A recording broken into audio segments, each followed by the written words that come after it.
After another round of chemotherapy, Morgan's body completely collapsed. For a whole week after returning home, she couldn't eat, and even drinking water made her vomit. Her white blood cell count was dangerously low, and despite several injections to boost it, there was no improvement. At the same time, she refused to go to the hospital.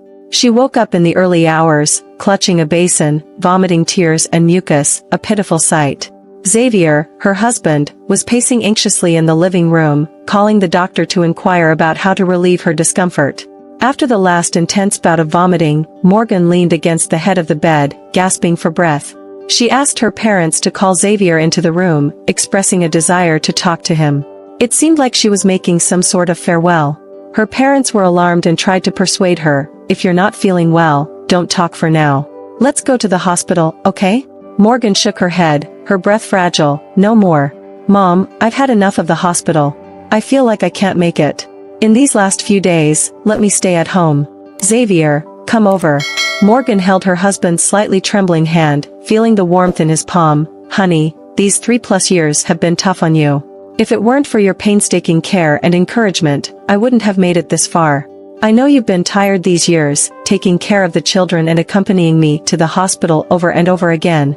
If I had known that spending so much money wouldn't make me better, I shouldn't have sought treatment in the first place. Have you blamed me for causing you so much suffering? How could I?" Xavier's tears welled up. "We are husband and wife, and we are meant to face difficulties together. Don't think too much. If I say you can get through this, you can." Morgan smiled and shook her head. "It's just a matter of sooner or later. After I'm gone, you must take good care of the 2 children, but don't spoil them too much. Miles excels academically but is too mischievous. Kaylee doesn't like to study and has a princess temperament. Don't indulge them, you still need to discipline them. If I were well, you could pamper them however you like, but now, without me, you'll be both father and mother. You can't just be a good person, understand?" Xavier nodded while crying, "I understand. Rest well, don't worry about anything. What time is it now?" "Almost 5. Isn't it almost time for school to end?" "Then I won't say more, go pick up the kids from school first." However, as Xavier walked out of the house, Morgan grabbed her mother's hand, forcing herself to sit up. The initially hollow eyes, due to pain, suddenly became razor-sharp, like knives gleaming in the light. Simultaneously, her entire back tensed up. Morgan's mother thought it was another wave of unbearable pain coming, and her heart was almost shattered. But Morgan uttered a sentence that shocked them beyond measure. "Mom, Dad, there's something I haven't told you all along. Actually, Xavier had an affair before I was diagnosed with lung cancer." "Ah?" The color drained from Morgan's parents' faces. "He has been involved with that woman for a long time. The woman has been urging Xavier to divorce me, but he didn't agree. During that time, I was collecting evidence of his affair and consulted a lawyer. I planned to use that evidence to force him out. If he didn't agree, I would report it to his workplace, making him lose face.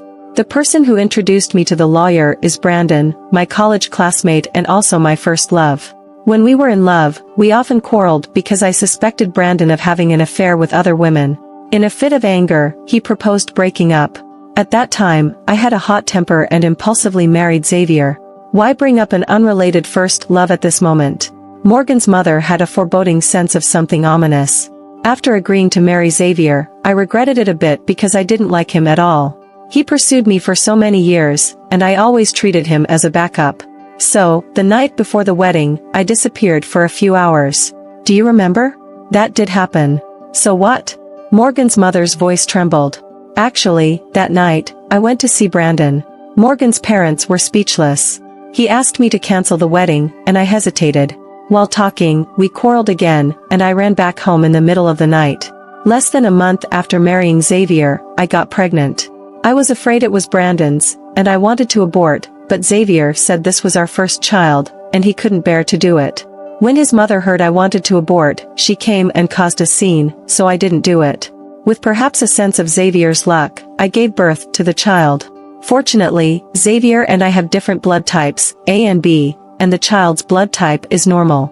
When the child was a month old, I secretly had a paternity test, and indeed, it wasn't Xavier's." "Ah?" The 2 elders jumped up in shock. Morgan's father shouted, "Nonsense." Morgan's mother said, "Are you out of your mind? How could you? How could you do such a thing? And you kept it from us for so many years." Daughter, you're confused. If Xavier finds out. I thought about telling Brandon. But at that time, he had just gotten married, and his wife was pregnant too. After much thought, I decided not to say anything. Over these years, I was also afraid that Xavier would find out. Luckily, he never suspected. I didn't like him initially, but in these years of marriage, watching him work hard for this family, being so good to you, to me, and the children, I gradually developed feelings for him. Especially after Kaylee was born, I had no other thoughts. I was determined to live a good life with him. But I never expected that he would also have an affair. What is all this? Morgan's mother wished she could cover her ears. Perhaps because he has been so good to me these years, or maybe because deep down, I always felt he wasn't worthy of me. So, even though I did something wrong to him first, I still couldn't accept his affair. Feeling depressed, I couldn't help but contact Brandon, confiding in him but without telling him about Miles' parentage. He supported my divorce, even introduced me to a lawyer, and said he would help minimize the losses from the divorce. Who knew? Morgan laughed bitterly. Before I could bring up the divorce with him, I was diagnosed with lung cancer. I don't know if there's any hope for my recovery, or what price I'll have to pay in the end. So, I gave up the idea of divorce. Despite Xavier's affair, he has been good to me. For so many years, everything at home was under my control. As long as I don't expose this matter, he can continue to take care of me as before, treating me well. Later, he voluntarily resigned to take care of me, something I hadn't expected. As he sacrificed more and more for me, and with him urging me not to give up, saying we could sell the house to continue my treatment, I truly regretted how I treated him back then. Compared to his affair, the mistakes I made are unforgivable. Morgan's mother covered her face and cried, "You, oh you, what can I say about you? From childhood to now, you always have your own ideas and never consult with us. Now my only worry is, after I'm gone, how will Xavier support Miles and Kaylee? His salary wasn't high before, and now he's getting older. What good job can he find?" Speaking of this, Morgan frowned, then vomited into the basin again, tears streaming down her face. Morgan's mother helped her wipe away the tears with tissues. After catching her breath, she continued, "Your retirement pensions aren't high, and Dad is on medication all year round. You both live tightly. His mother is farming in the countryside, who else can help him? So, Mom, Dad, I'm telling you all this to say that after I'm gone, if Xavier really can't support the two children, go find Brandon. Tell him about Miles' parentage. Brandon's wife has given birth to 3 daughters for him, he definitely wants a son. If he knows Miles is his son, he'll definitely provide child support. Take the money and use it in your name to supplement Xavier. Otherwise, the children's future will be too difficult. I won't rest in peace." "Stop talking," Morgan's mother cried, "I can never go find Brandon. Even if we have to sell our own house in the future to support Miles and Kaylee, we won't go to that person. This kind of thing needs to be kept secret for a lifetime. Have you thought about the consequences of telling that person now? Despite Xavier's mistakes, your mistake is even greater. He has wholeheartedly taken care of you these years, and any debt he owed you has long been repaid. How will you repay what you owe him? You even suggest that we go find that person in the future. Do you want us to join you in causing harm? Whether we can get through this is none of your concern," Morgan's father said coldly. "What you should pray for the most is that Xavier never finds out about this for the rest of his life. If it weren't for your current condition, I really want to give you a slap. How can we face Xavier in the future? How can we face Miles?" Morgan had no words to respond, only crying uncontrollably. A week later, with endless regret and reluctance, Morgan left this world. At the funeral, Xavier cried his heart out, almost fainting. When they got married, he was slightly chubby, exuding a naive charm. But after 3 years of torment, he had changed significantly. His skin was dark, eye sockets sunken, and he looked weary and weathered. Thinking about the deception by his daughter, Morgan's mother's heart was filled with guilt and sorrow, hating herself for not guiding her daughter properly, allowing such a thing to happen. Just 2 days after the funeral, Morgan's parents made a special trip to their son-in-law's house. Seeing the bearded son-in-law, tears streamed down Morgan's mother's face uncontrollably. Morgan said that, for her treatment, you asked your mom to borrow money from relatives in your hometown. Before, Morgan gave us some money, but later, when she got sick, we used it all for her treatment. Do you know about this? So now we don't have much money left, just a little over 50,000. Take it to repay the debts. No, I can't accept your money. Take it." Morgan's mother almost wanted to kneel down for him. "In these years, all the burdens at home have been on you alone. We want to help, but we're powerless. Take this little money, and don't refuse it. Initially, for taking care of Morgan, you quit your job. We all felt we owed you. Now that Morgan is gone, after discussing it with your dad, we want to move in with you. I can help you with the kids, do the housework, and you can go out to work. We'll rent out our small house for additional income. What do you think?" They were already elderly and should have been enjoying their retirement, but they had to sacrifice their last strength for their young grandchildren. However, Xavier fell into silence. The old couple exchanged glances, puzzled. Morgan's mother said, "Xavier, are you afraid that it would be inconvenient for us to live together when you find someone in the future? Rest assured, we've considered this issue. You're still young, and you'll definitely want to start a new family in the future. When you truly meet the right person and plan to get married, we'll move out. We're concerned about you, afraid that you'll be overwhelmed with earning money and taking care of the 2 children alone. Mom and Dad, I know you want to help me, and I'm grateful. But I've already talked to my mom and asked her to come and help me." "Oh, well, that's good too. Your mom is a bit lonely in the countryside by herself. Her coming over, taking care of each other, is a good thing. Then we won't rush things," Morgan's mother said. After this, Xavier's mother did come to help her son for a while. However, just 3 months later, Xavier remarried. Not only that, he sold the old house, added $500,000, and bought a larger one. He even bought himself a new car. Morgan's parents were puzzled and couldn't understand. In their confusion, they took out their daughter's phone, which she had used before her death. Inside, there were extensive pieces of evidence that she had collected and organized 3 years ago to divorce Xavier, including photos of Sarah. The one Xavier married was Sarah, the third party. How could this happen? Morgan's father couldn't believe it. Did he never break up with that woman? Was he pretending all these 3 years? This shouldn't be happening. Morgan's mother couldn't accept it. How has he been treating Morgan all these years? We've witnessed it. Morgan herself said that Xavier was devoted and meticulous. He accompanied Morgan to the hospital time and again, comforting her, cheering her up. He quit his job to take care of her, borrowed money everywhere for medical expenses. Money. Thinking of this, Morgan's mother remembered something and, trembling, opened the phone again. From the evidence her daughter had gathered, Sarah was from an ordinary family. Xavier happily bought her a 200 yuan bag. It was impossible for her to have the means to buy a new house and car after marriage. So, where did Xavier's family's money come from? There must be a hidden story. Sudden wealth only had a few shortcuts: winning the lottery, illegal activities like gambling and drug trafficking, or perhaps, demolition. The next day, the old couple asked someone to investigate Xavier's hometown. This investigation did reveal something fishy. Xavier's hometown had indeed been demolished.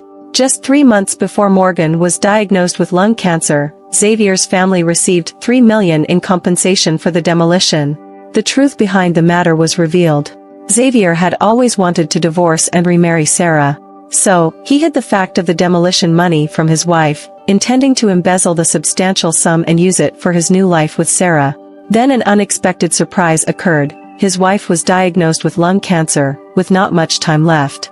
So, Xavier decided to play the part of a caring husband, take care of his wife until the end, and then smoothly enter a new life with all the family assets intact.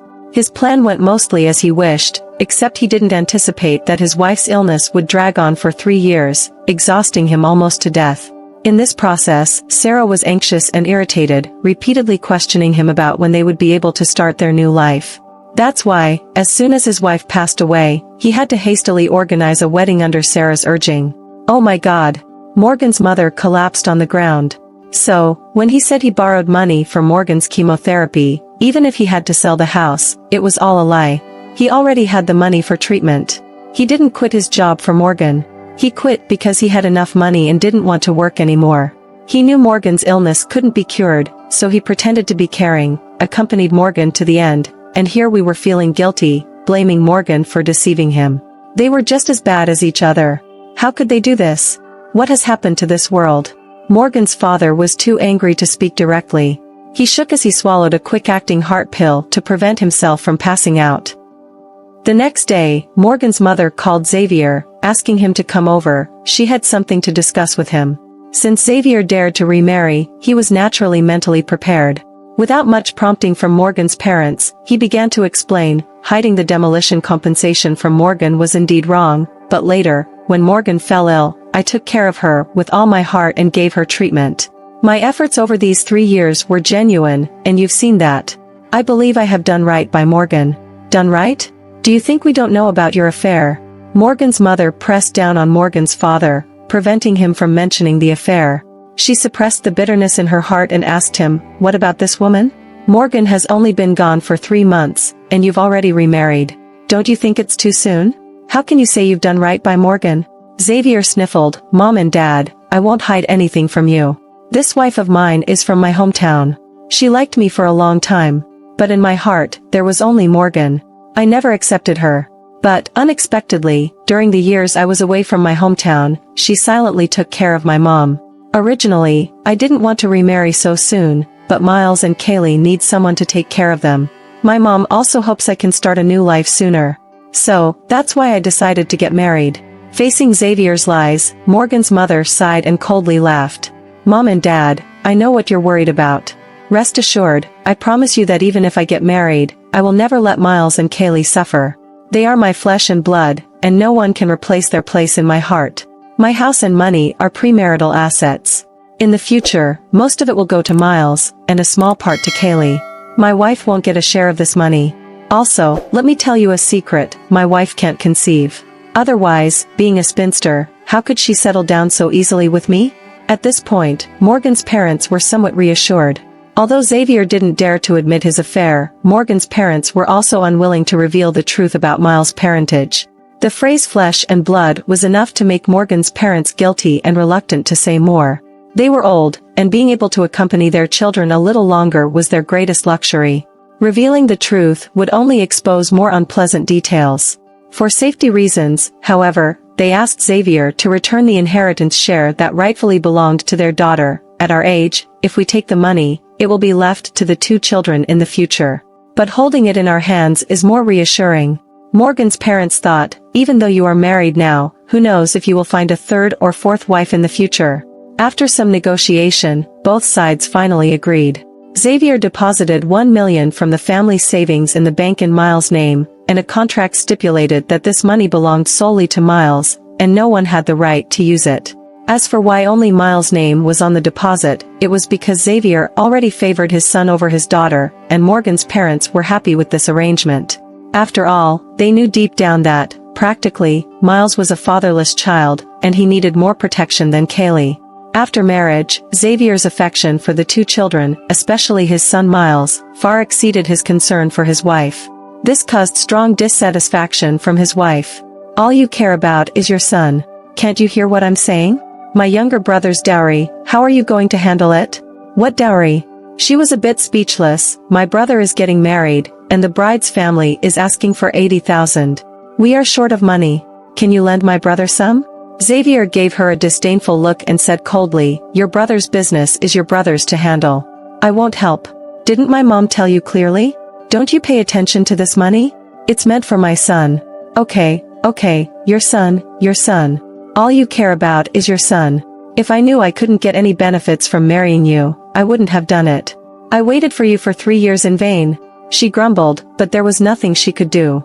Who told her she wasn't as good-looking or educated as Xavier's previous wife? She could only watch him happily carrying their precious child, the treasure of both him and his ex-wife, in circles, their father-son bond deep.